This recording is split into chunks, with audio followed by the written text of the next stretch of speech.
ತನಿಖೆನೂ ಆಗಿದ್ದಾರೆ.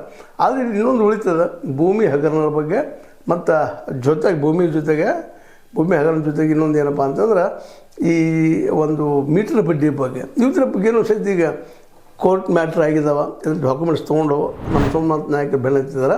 ಆದರೆ ಈ ವಿಷಯದಲ್ಲಿ ಮಾತ್ರ ನಮ್ಮ ಹೆಗ್ಡೆ ಅವರು ಸ್ಟೇ ತೆಗೆದು ಹೋಗ್ತಾ ಇದ್ದಾರೆ. ಯಾಕಂದ್ರೆ ಇವಕ್ಕೆಲ್ಲ ಡಾಕ್ಯುಮೆಂಟ್ರಿ ಎವಿಡೆನ್ಸ್ಗಳನ್ನು ತೊಗೊಂಡು ಬಂದಿದ್ದಾರೆ ಸೋಮನಾಥ್ರವರು.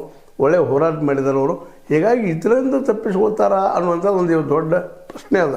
ಅದೇ ಕಾಲಕ್ಕೆ ಮತ್ತು ಅಷ್ಟು ಇವತ್ತು ನಮ್ಮ ಮಹಿಳೆಯರು ಹೋರಾಟಗಳಿದ್ದು ಬಿಟ್ಟಿದ್ದಾರೆ, ಅನೇಕ ಜನ ಹೋರಾಟಗಳಿದ್ದು ಬಿಟ್ಟಿದ್ದಾರೆ. ಇದು ತನಿಖೆ ಆಗಬೇಕು. ಎಲ್ಲ ವೇದವಲ್ಲಿ ಆಯಿತು, ಇವರೆಲ್ಲ ಅದರಿಂದ ಹತ್ಯೆಗಳೇನಾಗಿದ್ದಾವೆ, ಇಲ್ಲಿ ಸಾವುಗಳೇನಾಗಿದ್ದಾವೆ, ಇದ್ರ ತನಿಖೆ ಆಗಬೇಕು. ಎಸ್ ಐ ಟಿಂದ ಆಗ್ತಾಯಿಲ್ಲ. ಎಸ್ ಐ ಫೈನಲ್ ರಿಪೋರ್ಟ್ ಬಂದ ತಕ್ಷಣ ಹೊಸ ಮತ್ತೊಂದು ತನಿಖಾ ಒಂದು ತಂಡವನ್ನು ಕಟ್ಟಬೇಕು ಅನ್ನೋಂಥ ಬೇಡಿಕೆ ಇಡುವ ಎಲ್ಲ ಸಾಧ್ಯತೆಗಳಿದ್ದಾವೆ.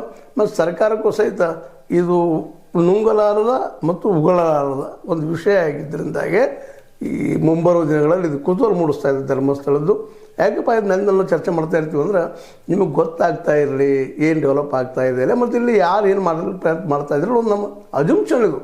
ಅಜಂಪ್ಷನ್ ಅಂದರೆ ಊಹೆ ಒಂದು ರೀತಿ ಸತ್ಯಕ್ಕೆ ಸಮೀಪ ಇರ್ತದೆ ಅನ್ನುವಂಥ ದೃಷ್ಟಿ ಇಟ್ಟುಕೊಂಡು ಮೇಲೆ ಚರ್ಚೆ ಮಾಡ್ತಾ ಇರ್ತೀವಿ. ನೀವು ಸಹಿತ ನಾವು ಮಾತಾಡೋ ವಿಷಯಗಳು, ಚರ್ಚೆ ಮಾಡುವಂಥ ವಿಷಯಗಳು ಸರಿನಾ ತಪ್ಪ, ಸತ್ಯ ಸುಳ್ಳ ಅನ್ನೋ ವಿಚಾರಗಳನ್ನ ನೀವು ತಿಳಿಸ್ತಾ ಇರ್ರಿ. ಈ ಒಂದು ಯಾಕಂದ್ರೆ ಅಲ್ಲಿ ಅನ್ಯಾಯ ನಡೆದದ, ಅದಕ್ಕೆ ಅನ್ಯಾಯ ಮಾಡಿದವ್ರು ಯಾರು, ಕೊಂದವ್ರು ಯಾರು, ಅದು ಹೊರಗೆ ಬರಲೇಬೇಕಾಗ್ಯದ.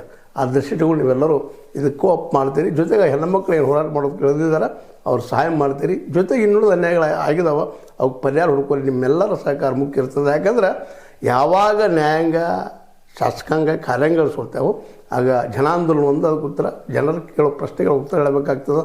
ಆ ಜನಾಂದೋಲನ ಮೂಲಕ ಆಗಲಿ ಅನ್ನೋದು ಇಲ್ಲಿ ಆದಂಥ ಅನ್ಯಾಯ ಉತ್ತರ ಸಿಗಲಿ. ಅದರರ್ಥ ಹೆಗ್ಡೆಯವರು ಸಿಗಲಿ ಅಂತಲ್ಲ, ಹೆಗ್ಡೆಯವರು ಪ್ರಾಮಾಣಿಕತೆ ಉಳಿಲಿ, ಅವ್ರ ಬಗ್ಗೆ ನಮ್ಗೆ ಕಳಕಳಿ ಅದ. ಯಾಕಂದ್ರೆ ಅವರು ತಪ್ಪು ಮಾಡಿದ್ರೆ ನಮ್ಗೆ ಯಾವ ಇಲ್ಲಿಯವ್ರಿಗೆ ಸಿಕ್ಕಿಲ್ಲ ಸಾಕ್ಷಿಗಳು. ತನಿಖಾ ವರ್ಗಗಳು ಮಾತ್ರ ಮುಂದೆ ಹೋಗ್ತಾ ಇದ್ದಾವೆ, ಒಂದು ಏನೋ ದಾರಿ ತಪ್ತಾ ಇದ್ದಾವೆ ಅನ್ನೋದು ಸತ್ಯ ಮಾತು ಹೇಳ್ತಾ, ಇದು ನಿಮ್ಗೆ ಸರಿ ಅನಿಸಿರ್ಬೋದು. ಸರಿ ತಪ್ಪು ಏನ್ರಿ, ಲೈಕ್ ಮಾಡಿರಿ, ಡಿಸ್ಲೈಕ್ ಮಾಡಿರಿ, ಒಟ್ಟು ನೋಡ್ತಾ ಇರಿ. ಅದೇ ಕಾಲಕ್ಕೆ ಸಬ್ಸ್ಕ್ರೈಬ್ ಆಗೋದು ನಿಲ್ಲಿಸ್ಲಿಕ್ಕೆ ಹೋಗ್ಬೇಡ್ರಿ, ಶೇರ್ ಮಾಡ್ತಾಯಿರಿ ಅಂತ ಹೇಳ್ತಾ, H16 ನ್ಯೂಸ್ ಅರ್ಥ ಹೇಗೆ ಸಿಗ್ತಾರೆ ಸತ್ಯದ ಕೈಗೊಂಡು ವಂದನೆಗಳು.